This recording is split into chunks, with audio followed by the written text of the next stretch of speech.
Hello guys, আসসালামু আলাইকুম। নান্দুহার ইটভাটা থেকে সকলকে জানাই স্বাগতম। একজন মানুষ সারাদিনে কতগুলো ইট বানাইতে পারেন? ৬,০০০। একজন মানুষের ৬,০০০ ইট বানাইতে পারেন?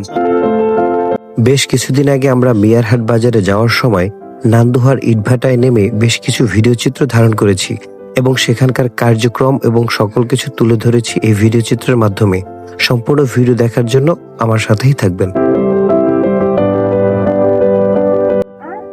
হ্যালো গাইজ, আসসালামু আলাইকুম। এই মুহূর্তে আমি আছি নান্দুহার ইটভাটায়। আমাদের আসতে আসতে প্রায় সন্ধ্যা হয়ে গিয়েছে। এই পাশে যে ইটগুলো দেখছেন, এগুলো কাঁচা ইট। এগুলোকে সবেমাত্র ইটের আকৃতি দেয়া হয়েছে। ভিউয়ার্স, আমরা এবার ইটের যে খোলা আছে, ইট খোলার ভিতরে ঢুকবো। দেখুন, এভাবেই সারি সারি ইট, এই কাঁচা যে ইটগুলো দেখছেন, এভাবে সারি সারি ইটগুলো রেখে তারপরে এর ভিতরে আগুন দেয়া হয় এবং এই যে বড় জ্বালামুখটা দেখছেন, আগ্নেয়গিরির মতো এই জ্বালামুখটা দিয়ে অনবরত। ভিউয়ার্স, ভিডিওতে দেখতে পাচ্ছেন এরকম সারি সারি বেশ কয়েকটা ইটের ভাটা এখানে লক্ষ্য করা যায় এবং বাকি যে জামা ইট, ওই খোয়া ইট গুলা দেখছেন ২ নাম্বার, এগুলোকে ব্যবহার করা হয় খোয়া হিসেবে। আরো একজন দর্শনার্থী এখানে ঘুরছে ইটের ভাটায়। সারি সারি পাহাড়ের মতো স্তূপ করে রাখা হয়েছে।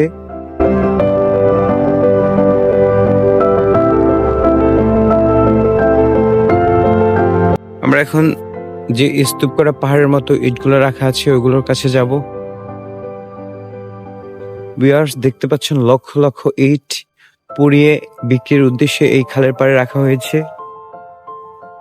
লাস্ট ৩ থেকে ৪ মাস আগে আমি আরো একটি ভিডিও আপলোড করেছিলাম এই ইটের ভাটা নিয়ে। ভিউয়ার্স, এই ভিডিওতে যে বাড়িটি দেখতে পাচ্ছেন, এইখানে মূলত এইখানে যে ওয়ার্কাররা কাজ করে তারা এখানে থাকে।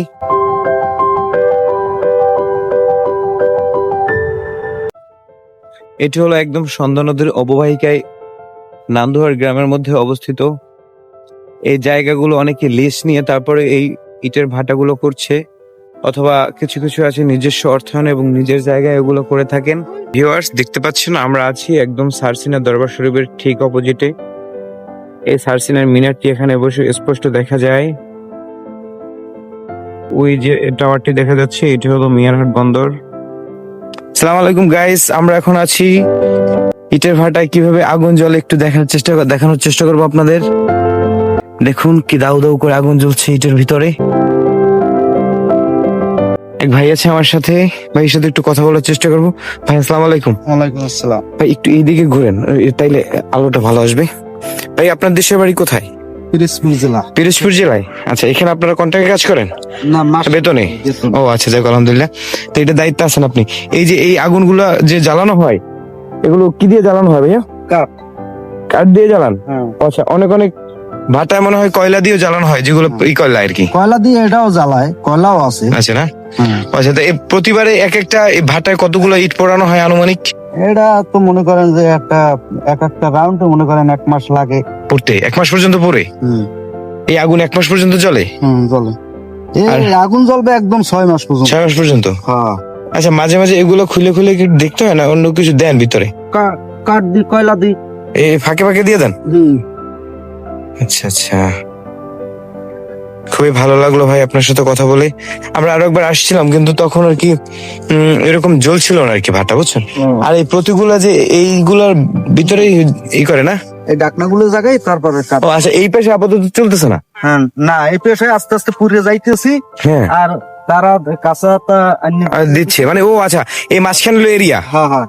আর এইগুলো বাইর করতে করতে আইতেছে। ওগুলো যে কতজন মানুষ কাজ করে প্রতিদিন? এতে তো প্রায় 7-2 লোক আছে। প্রতিদিন 200 মানুষ কাজ করে? 200 মানুষ। আচ্ছা আচ্ছা। তো গাইস, আমরা ইটের ভাটার উপরে উঠেছি, কিভাবে ইটগুলো পোড়ানো হয় সেগুলো দেখেছি। আর এই ভাইয়ের সাথে আমরা কথা বললাম কিছুক্ষণ আগে, তা তো ভিডিওতে দেখতেই পারলেন কিভাবে ইট পোড়ানো হয়। সোজা চলে যাবো? যান, সমস্যা না, আল্লাহ বর্ষা। অনেকক্ষণ ঘুরে ঘুরে দেখলাম চারপাশটা, আর একটু আলো থাকতে যদি আমরা আসতে পারতাম তাহলে আরো অনেক ভালো লাগতো, কিন্তু দুঃখের বিষয় আস্তে আস্তে আমাদের সন্ধ্যা হয়ে গিয়েছে। অনেকক্ষণ ঘুরে ঘুরে দেখলাম, তাও অনেক ভালো লেগেছে। আমার সাথে শুকরিয়া ছিল দেখুন পম করে আড়া দিতে আছে। কোন কাজে যায় কও? আচ্ছা আমরা মিয়ারহাট বাজারে যাচ্ছি কিছু মাস্টার্সে ভর্তি হওয়ার জন্য কিছু কাগজপত্র উঠাতে হবে অনলাইন থেকে, এর জন্য মূলত যাওয়া। ভিডিও কাটা বাজারে শখ সারে একলা করে এবারে গেছে। মূলত ও পড়াশোনা করেছে সরকারি স্বরূপকাঠি কলেজে। কিছুক্ষণ আগে মাগরিবের আজান দেয়া হয়েছে, আমরা শুনেছি। এর জন্য আমরা এখান থেকে চলে যাচ্ছি।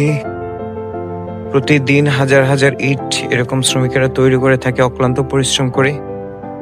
সময় থাকলে গোধূলি লগ্নে এখানে এসে এরকম সুন্দর দৃশ্য অবশ্যই দেখে যেতে পারবেন। ভিউয়ার্স, আজকের ভিডিও এই পর্যন্তই। সকলে ভালো থাকবেন, আর এরকম সুন্দর সুন্দর ও রোমাঞ্চকর ভিডিও পাওয়ার জন্য আমার রোহান ব্লগ পেজটিকে ফলো দিয়ে সাথে থাকবেন। আসসালামু আলাইকুম ওয়া রাহমাতুল্লাহ।